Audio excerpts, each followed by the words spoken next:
La haula wala quwwata illa billah. Asyhadu an la ilaha illallah wa asyhadu anna Muhammadan abduhu wa rasuluh.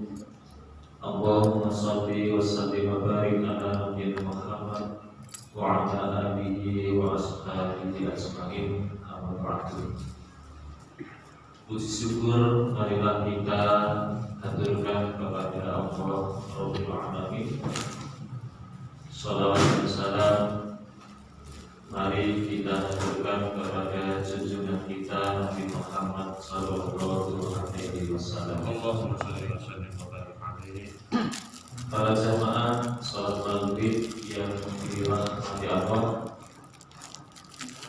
ada PR kajian pada Senin yang kemarin. Bagaimanakah hukumnya bersuci dengan menggunakan air yang air itu adalah keruh? Biasanya dengan ketika pagi hari bangun tidur, ketika bangun lalu kemudian menghidupkan air PDAM, itu biasanya ada bau ya, ada bau. Nah, tidak hanya itu, terkadang juga ketika kita bersuci dengan sumur-sumur tertentu, terkadang warnanya tidak sejernih kebanyakan sumur yang ada. Malah kalau di daerah-daerah tertentu yang dekat dengan laut, pantai, itu airnya tidak sejernih yang air pada pegunungan. Nah, bagaimanakah kemudian kita bersuci dengan air-air tersebut? Di kalangan ulama memang membagi air itu menjadi beberapa bagian. Yang pertama, dikatakan bahwa air itu disebut sebagai air mutlak. Air mutlak itu adalah air yang suci dan bisa digunakan untuk bersuci, sehingga air itu adalah mutlak kesuciannya. Yang kedua adalah air itu disebut sebagai air mustakmal. Air mustakmal itu adalah air yang suci tetapi tidak bisa digunakan untuk bersuci. Kalau kemarin kita contohkan seperti halnya air teh, air kopi, itu suci, tidak bisa digunakan untuk berwudu atau digunakan untuk mandi dan lain sebagainya. Yang ketiga, air itu disebut sebagai air mutanajis, air yang bercampur dengan barang najis. Nah, bagaimanakah kemudian kita mengetahui antara air mutlak dengan air yang mutanajis tadi? Yang kemarin kita telah mengkaji hadis apabila berubah warnanya, berubah baunya, berubah rasanya, itu menurut sebagian ulama. Namun sebagian ulama yang lain membagi air itu hanya dua, yakni air yang mutlak, yang bersih, dan air yang najis saja. Air yang najis saja. Jadi memang di kalangan ulama membagi air seperti itu. Nah, kembali kepada air tadi, meskipun kemudian bersih, tapi ternyata bau kapolit. Meskipun kemudian bersih, ternyata terkadang air mengalir di kali itu mengalir, tapi kebetulan di bawahnya, di samping kanan kirinya itu kemudian terdapat ledok tanah yang bercampur dengan pasir, sehingga kemudian ketika air mengalir itu tanah yang di kanan kirinya tergerus, akhirnya mempengaruhi warna daripada air itu. Nah, di kalangan ulama ketika membahas hal-hal yang terkait dengan air seperti itu, maka solusinya begini. Kalau air itu kemudian berubah dari bentuk zatnya karena tidak bisa terhindar oleh zat yang lain itu, maka yang seperti itu adalah airnya tetap suci. Contoh, ketika ada kolam, lalu kemudian di atas kolam itu kemudian ada pepohonan, daunnya itu jatuh di dalam kolam itu, tentu akan mewarnai air di dalam kolam itu. Ketika kemudian daunnya busuk, akan mewarnai. Maka yang seperti itu adalah dihukumi air itu adalah tetap suci, sehingga ketika dengan pagi hari kemudian berwudu atau mandi dengan menggunakan air pump, kemudian ada sedikit baunya, maka yang seperti itu tetap dihukumi air tersebut adalah air yang suci. Yang kedua, prinsip di dalam agama Islam itu adalah yassiru wala tu'assiru, basyiru wala tunaffiru. Jadi dalam prinsip Islam itu adalah memberikan kemudahan, tidak memberatkan, menyenangkan, tidak menakut-nakuti. Jadi kalau kita kemudian melakukan syariat Islam mentok, tidak ada jalan yang lain, maka dalam Islam itu kemudian berlakulah hukum rukhsah.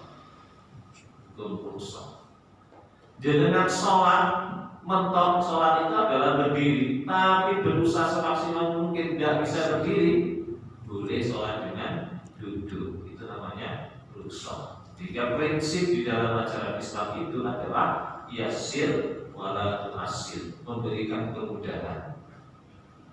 Contoh, jenengan ketika keluar kota kebetulan tidak membawa ganti baju kecuali yang menempel di badan jenengan. Pergi ke Surabaya kemudian tidak membawa bekal ganti baju yang lain. Di atas bis kemudian ternyata menahan kencing, lalu kemudian ternyata keluar kencing sedikit gitu keluar. Kalau kemudian kita mau sholat di sana, pakai mana, pakai baju yang mana, pakai sarung siapa dan lain sebagainya. Kalau kemudian mau sholat di Probolinggo dan lutut, maka sholatlah dengan baju yang menempel di tubuh jenengan, meskipun itu adalah dalam keadaan kotor atau najis. Karena prinsip di dalam Islam itu adalah memberikan kemudahan, tidak memberikan kesulitan. Nah, jadi seperti itu. Oke, saya lanjutkan. Bismillahirrahmanirrahim. Wa an rajulin, dan dari laki-laki, sahiban Nabi, sahabatnya Nabi Sallallahu Alaihi Wasallam. Qala, berkata dia, naha, melarang Rasul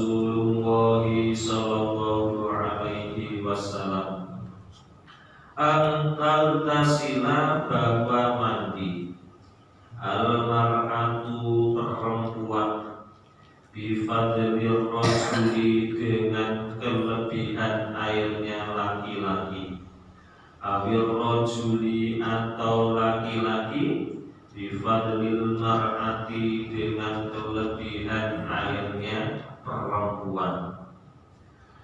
Falyartarifan maka hendaklah menciduk jami'an bersama-sama. Akhraja mengeluarkan akan hadis Abu Dawud wa Nasai dan Imam Nasai, wa isnaduhu dan sanadnya hadis sahihun sahih. Wa Ibni Abbas dan dari Ibni Abbas, anna nabiyya bahwa Nabi sallallahu alaihi wasallam karena adalah dia Nabi yaldasilu dia mandi bifadli Maimunah dengan air kelebihannya Maimunah. Akhraja mengeluarkan akan hadis Muslimun Imam Muslim, wali ashabis sunani dan untuk ashabus sunan, iltasala mandi ba'du aswajin nabi sebagian istri-istri Nabi. Para jamaah yang dirahmati Allah, dua hadis ini seolah-olah bertentangan. Hadis yang pertama, Rasulullah SAW itu melarang mandi dengan sisa airnya yang telah digunakan oleh perempuan. Sebaliknya juga seorang perempuan dilarang pula mandi dengan menggunakan air sisanya laki-laki. Namun di dalam hadis Ibnu Abbas bahwa Rasulullah SAW itu mandi dengan menggunakan air sisa dari airnya Maimunah. Maimunah itu adalah salah seorang istri dari Rasulullah SAW. Maka ketika Rasulullah SAW mendatangi bejana, kalau kita kan sekarang ini kamar mandi ember. Ketika istrinya Rasulullah itu dalam keadaan mandi seperti itu, lalu kemudian Rasulullah mendatanginya, maka istrinya kemudian mengatakan, "Inni kuntu junuban." Wahai Rasul, aku mandi junub. Mandi junub itu adalah mandi besar. Baik adalah mandi karena bersuci dari menstruasi, atau mandi dari setelah hubungan suami istri, atau mandi setelah seseorang itu bermimpi basah. Itu namanya mandi junub. Mandi junub itu adalah mandi seluruh tubuh dari ujung rambut, ujung kepala sampai ujung kaki. Dengan tata cara ketika kita mandi junub, pertama adalah niat mandi junub, lalu kemudian berwudu. Setelah berwudu, kemudian menyiramkan air ke rambut 3 kali cidukan, sunatnya begitu. Disiramkan dan kalau jenengan menggunakan ciduk ya, 3 kali sambil tangan kita masukkan ke ulur rambut ya, ulur kepala. Gunanya apa? Gunanya adalah supaya meresap ke pori-pori kepala. Setelah 3 kali, baru kemudian kita mengguyurkan ke seluruh tubuh. Maka itu sudah sah kita dalam keadaan suci. Boleh kemudian langsung dengan sholat tanpa wudu kembali. Namun ketika sudah seperti itu, kalau jangan kencing, ya wudu. Nah, itu bedanya. Jadi selama jenengan tidak kencing, tidak kentut, tidak usah wudhu lagi, sudah bersih. Malah ini adalah mandi jenabat, atau orang menyebut adalah mandi besar, bersuci besar. Nah, jadi di atas tingkatannya, di atas wudhu, sehingga tidak perlu wudhu kembali. Tapi kalau kemudian kentut, maka wudhu kembali. Nah, ketika Maimunah dalam keadaan junub seperti itu, Rasulullah kemudian memasuki kamarnya tadi, kamar mandinya, akan berwudu atau akan membersihkan diri. Maimunah mengatakan, ya Rasul, ini untuk junuban, aku dalam keadaan junub, ya Rasulullah, aku mandi junub. Apa jawabnya Rasulullah? Innal ma'a la yajnubu. Sesungguhnya air itu adalah tidak junub. Artinya meskipun digunakan oleh Maimunah, air itu adalah tetap suci. Dari hadis ini bisa kita ambil kesimpulan bahwa bolehnya kita menggunakan air untuk bersuci meskipun itu adalah sisa dari orang lain. Jadi ketika kita seumpama mandi dengan menggunakan timba atau bak, maka tentu kita menyiramkan tubuh, ada air-air yang memercik ke dalam, kembali ke bak lagi, maka yang seperti itu tetap dihukumi itu adalah tetap suci, meskipun yang mandi itu adalah orang yang dalam keadaan junub.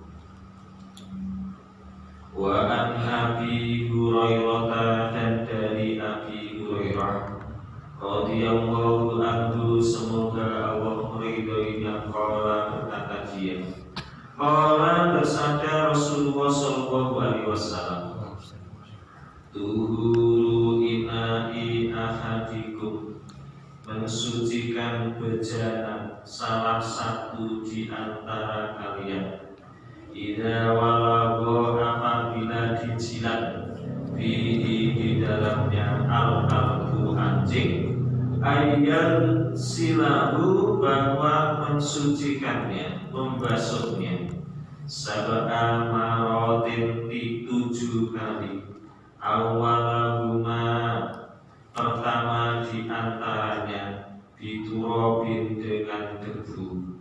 Akhraja, mengeluarkan akan hadis Muslimun, Imam Muslim.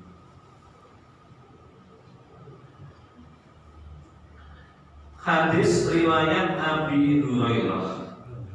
Abu Hurairah mengatakan Rasulullah SAW bersabda, ketika bejana kalian, wadah kalian itu terjilat oleh anjing, maka cara mensucikannya adalah dengan 7 kali sucian. Salah satu, pertama di antaranya adalah dengan menggunakan debu. Nah, ini yang dikatakan oleh ulama bahwa najis yang berat atau najis mughalladzah, najis mughalladzah, yakni bejana yang dijilati oleh anjing. Sekarang ini orang itu populer untuk memelihara anjing.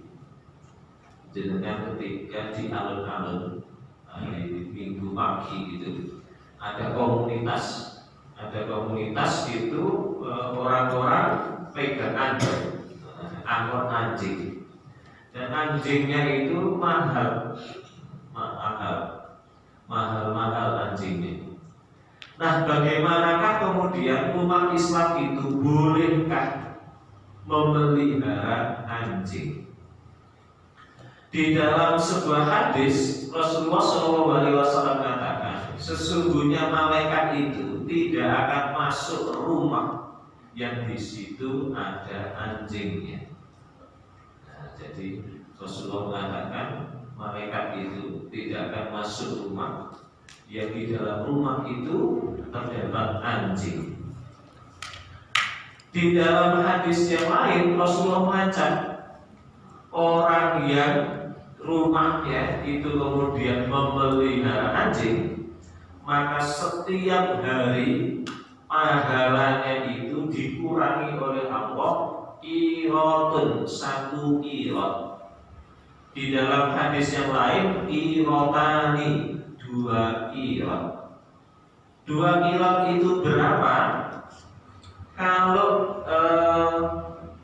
di dalam hadis yang terkait dengan ziarah, ada orang meninggal dunia, lalu kemudian kita hadir di rumah duka, ikut kemudian memandikan, mengkafani, lalu kemudian mensolati sampai mengantarkan ke pemakaman, maka orang yang seperti itu, takziah seperti itu diberikan pahala qirotani, 2 qirot.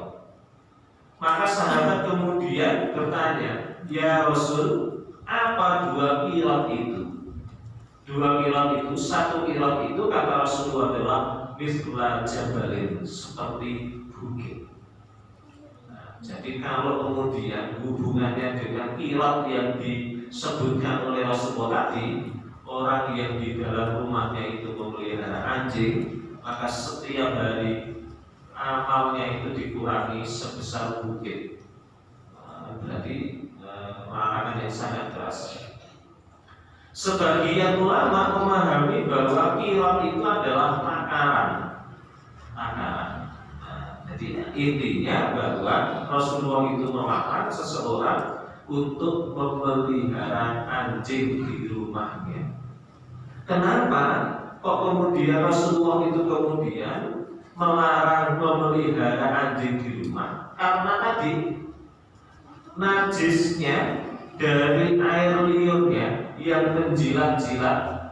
Kita terkadang tidak tahu ketika seumpama ada orang itu memiliki anjing yang dijilat, anjing di dalam rumah yang dijilat oleh anjing itu apa saja? Apakah mejanya, apakah lantainya, apakah kursinya? Tidak tahu kita.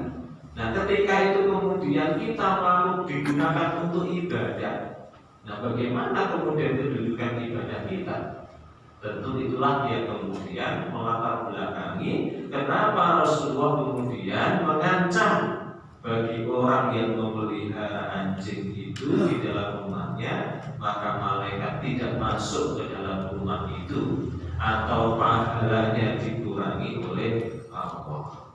Nah, terkadang orang Islam itu sekarang ini kan ikut-ikutan yang ngetren itu ya, memelihara anjing keren seperti orang milenial dan gitu. Ada yang seperti itu adalah diancam oleh agama.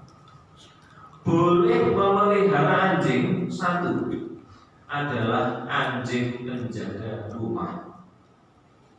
Jadi boleh memelihara anjing, tapi anjing itu digunakan untuk menjaga rumah. Itu boleh. Yang kedua adalah boleh anjing yang digunakan untuk berburu.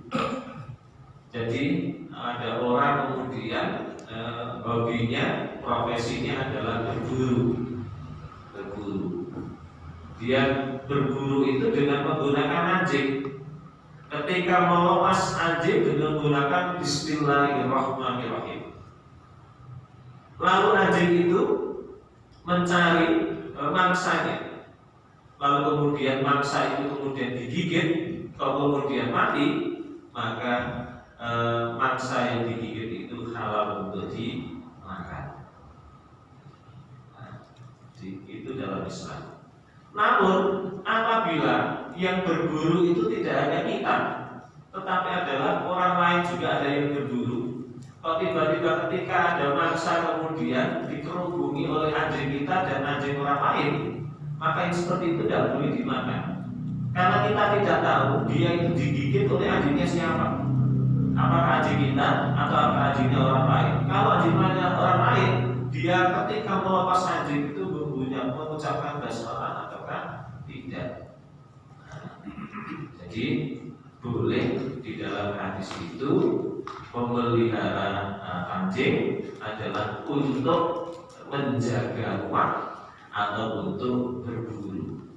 Kalau kemudian menjaga rumah berarti posisinya adalah tidak di dalam rumah, di luar rumah, di pagar, diikat di pagar atau yang lain, tidak sampai masuk dan lain sebagainya.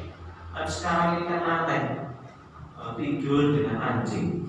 Iya, tidur dengan anjing. Nah, jadi seperti itu. Nah, bagaimana kemudian di dalam hadis ini Rasulullah kemudian memberikan tuntunan ketika ada bejana terkena jilatan oleh lidah anjing, oleh air liur anjing, maka cara mensucikannya adalah dengan 7 kali. 7 kali itu pertamanya adalah dengan menggunakan turok. Turok itu adalah tanah atau debu. Jadi digosok-gosok dengan tanah lalu kemudian disiram 7 kali. Di dalam hadis yang lain diungkapkan adalah awalahuna, yang pertama. Jadi pertama digosok dengan tanah atau pasir atau debu, lalu kemudian disiram 7 kali. Atau hadis ini adalah salah satu di antara 7 itu. Bisa disiram dulu, lalu kemudian baru digosok dengan tanah, atau itu kan siram yang keenamnya, lalu kemudian digosok dengan tanah. Nah, ini menandakan bahwa air liurnya anjing itu amatlah kemudian harus dijauhi. Karena sifatnya anjing itu ternyata memang suka menjilat-jilat. Tidak hanya menjilat-jilat, ketika dia menyulurkan lidahnya itu ada cairan-cairan yang menetes. Nah, inilah kemudian rahasianya kenapa Rasulullah itu melarang di dalam rumah itu ada anjing. Kalau yang seperti itu tentu mempengaruhi dari ibadah kita. Jadi tidak perlulah umat Islam kemudian memelihara anjing. Meskipun demikian, kita tidak boleh menyakiti anjing.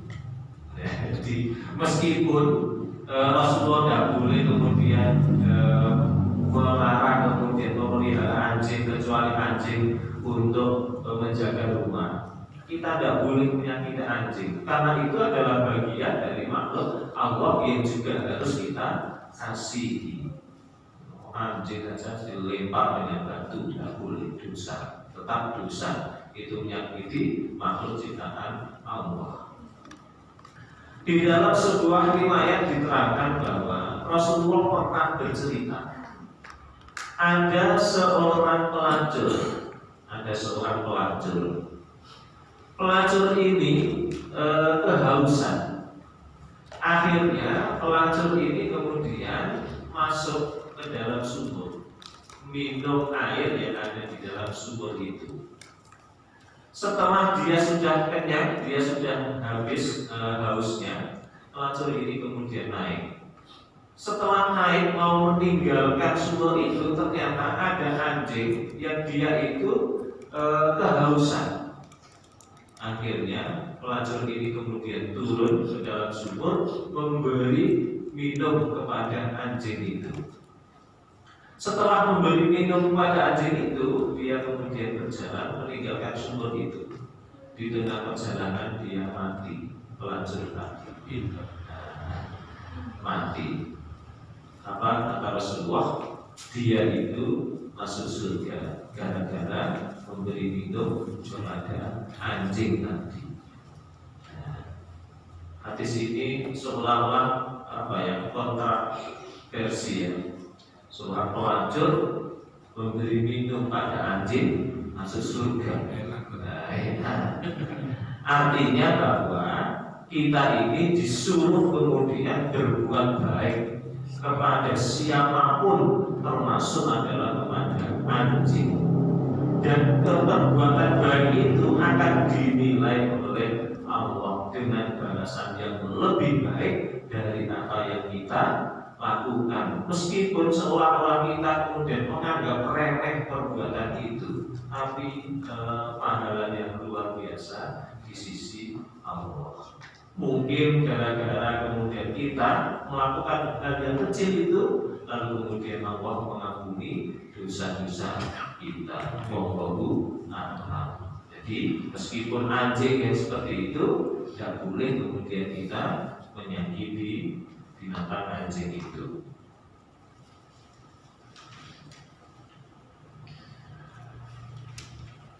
Wa an Abi Qatadah, dan dari Abi Qatadah radhiyallahu anhu, semoga Allah meridhoinya, anna Rasulullah, bahwa Rasulullah sallallahu alaihi wasallam qala, bersabda, fil hirli, di dalam kucing, tentang kucing, innaha, sesungguhnya dia, laisat, tiada, binajasin, dengan yang najis. Innama hiya, sesungguhnya dia, minat tawafina, dari yang mengelilingi semua, alaikum, atas kalian semua. Akhraja, mengeluarkan akan hadis al-arba'atu, imam 4. Wasohaha, dan mensahihkan akan hadis at-Tirmidzi, imam Tirmidzi, wa Ibnu Khuzaimah, dan Ibnu Khuzaimah. Rasulullah sallallahu alaihi wasallam bersabda tentang kucing. Tadi tentang anjing, sekarang tentang kucing. Rasulullah mengatakan, innaha laisat binajasin.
Jadi meskipun boleh kita itu kemudian memelihara kucing, tapi tidak boleh kemudian kita berjual beli kucing.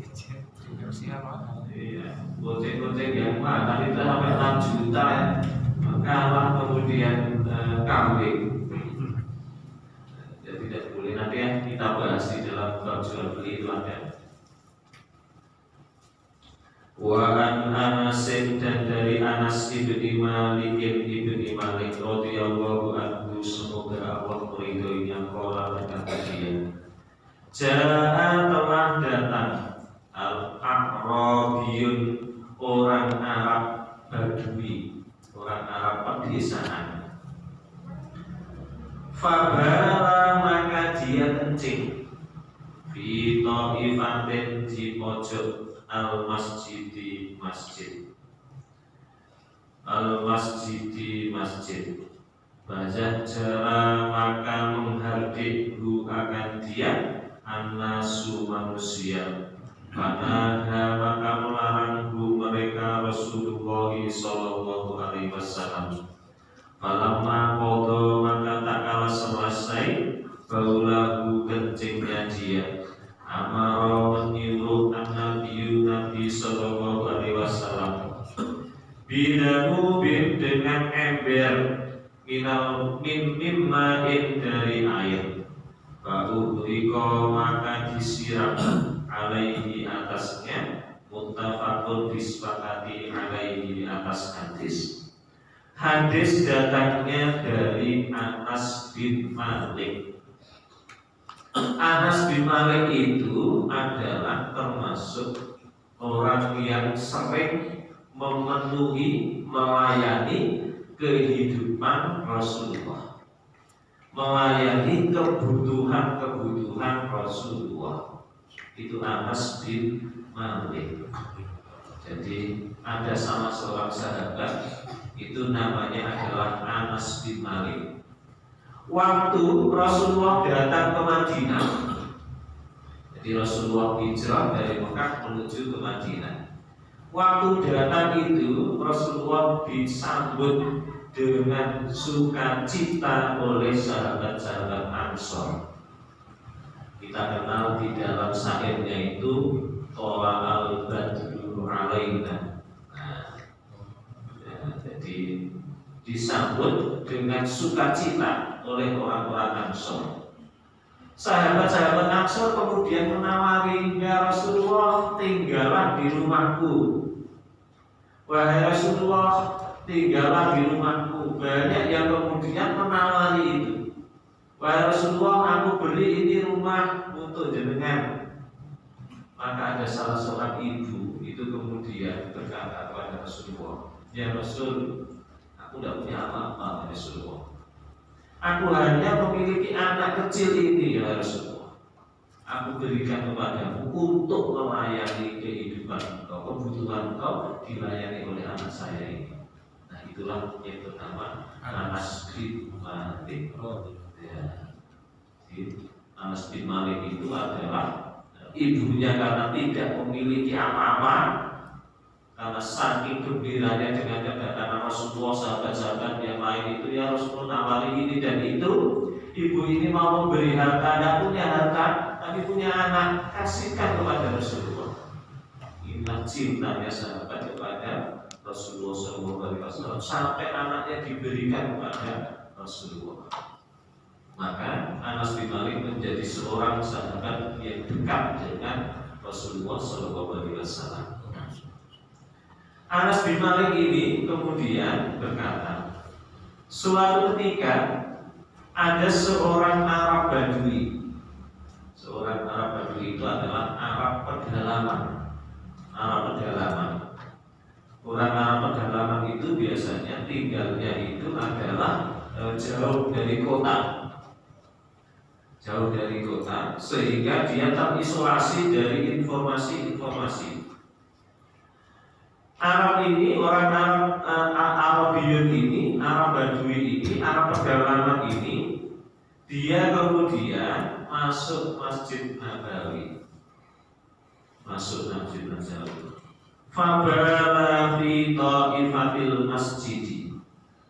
Dia masuk masjid, tiba-tiba dia kemudian kencing di pojoknya masjid. Pojoknya masjid. Masjid Nabawi dulu tidak seperti sekarang ini di granit ya, di granit juga. Tetapi masjidnya adalah masjid berbentuk pasir. Nah, ketika dia kencing itu, sahabat-sahabat yang lain itu menyaksikan, lalu kemudian mau menegur, bahkan kemudian mau memukul sahabat ini.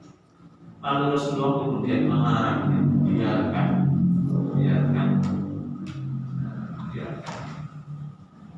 Lalu setelah dia selesai kencing, Rasulullah kemudian memerintahkan kepada sahabat untuk mengambil air seember, lalu disiramkan ke bekas kencingnya orang Arab pedalaman tadi.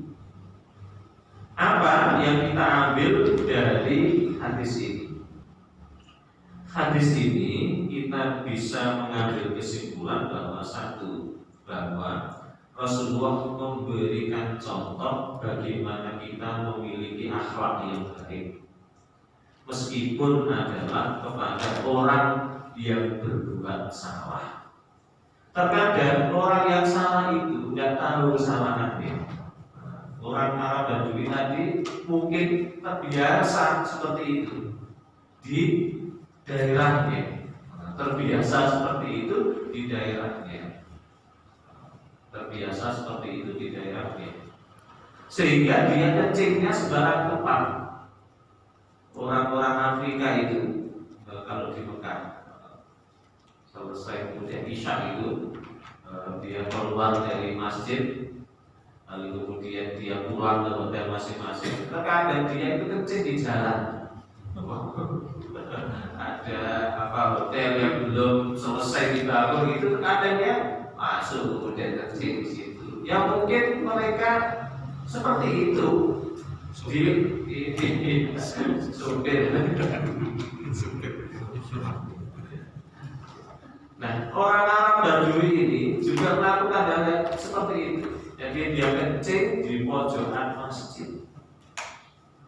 Para sahabat yang menyaksikan itu kan marah. Ini buat sholat, padahal air kencing itu adalah air najis. Dia kencing di pojok masjid, mau dihakim, mau dipukul oleh sahabat-sahabat Rasulullah jangan.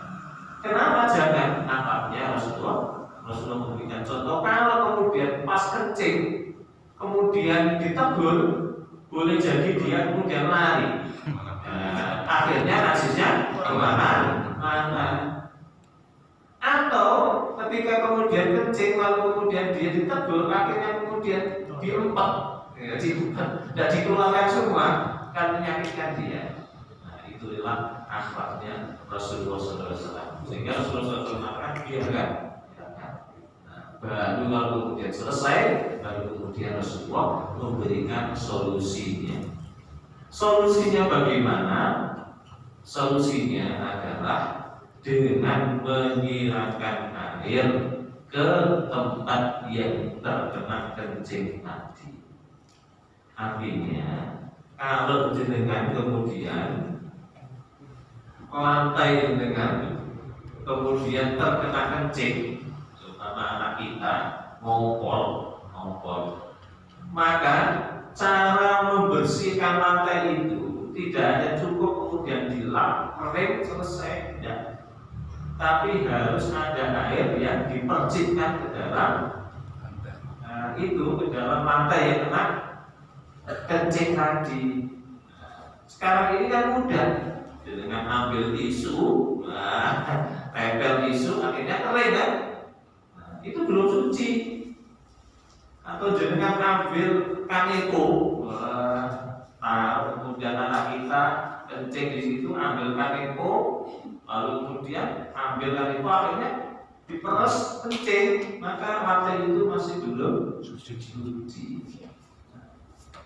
Bagaimana Rasulullah tadi melakukan? Disiram. Nah, itu adalah ketika kita terkait dengan air kencing tadi.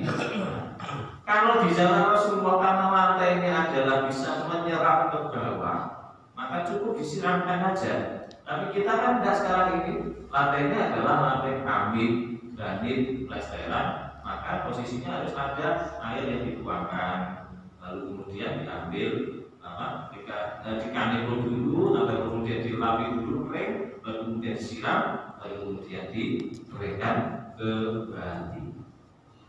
Nah, itu cara mensucikan lantai kita ketika terkena air kencing. Hati-hati, seperti ini kan remeh. Nah, kita sekarang ini kan yang maunya yang praktis-praktis.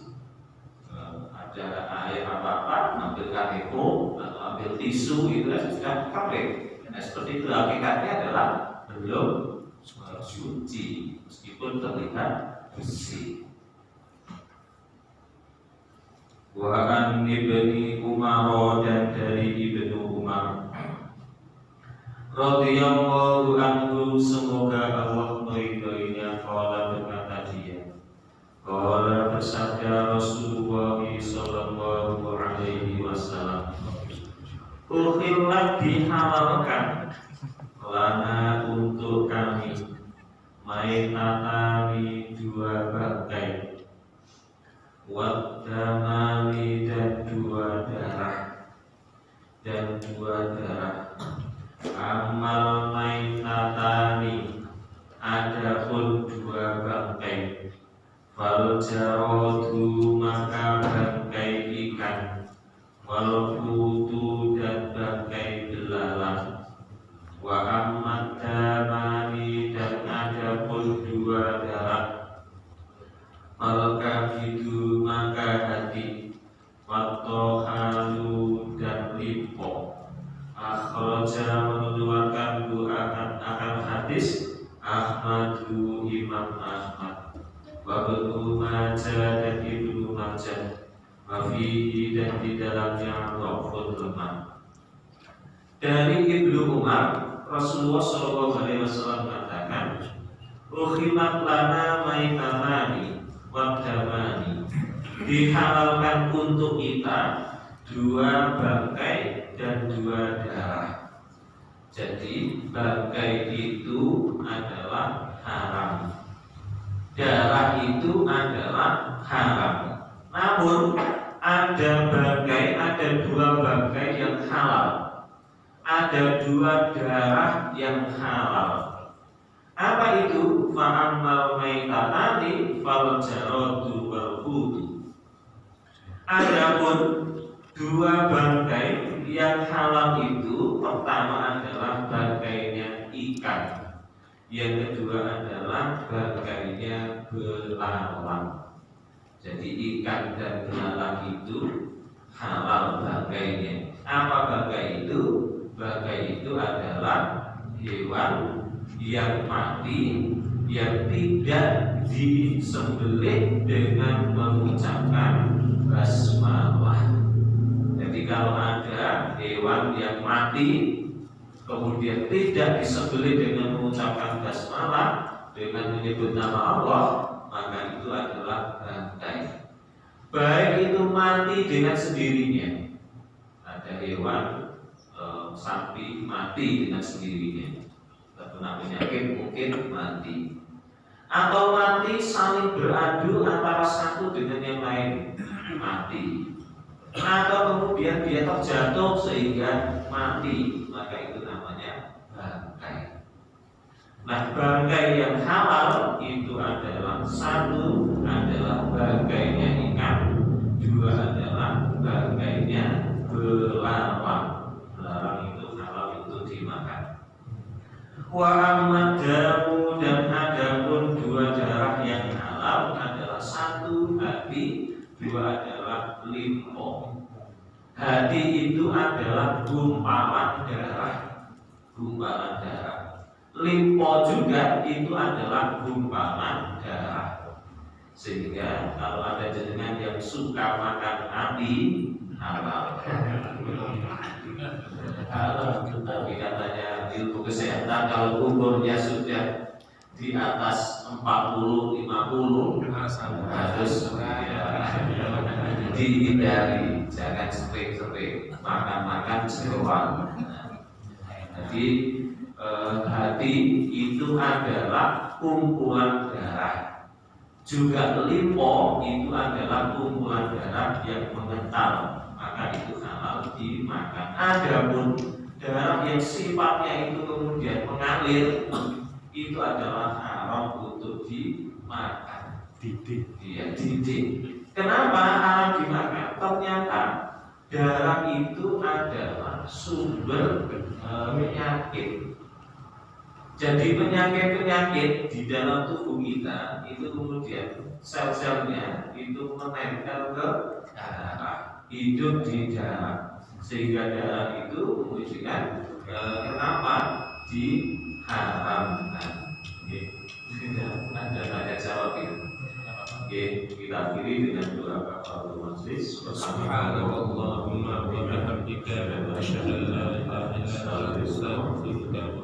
Assalamualaikum warahmatullahi wabarakatuh. Waalaikumsalam.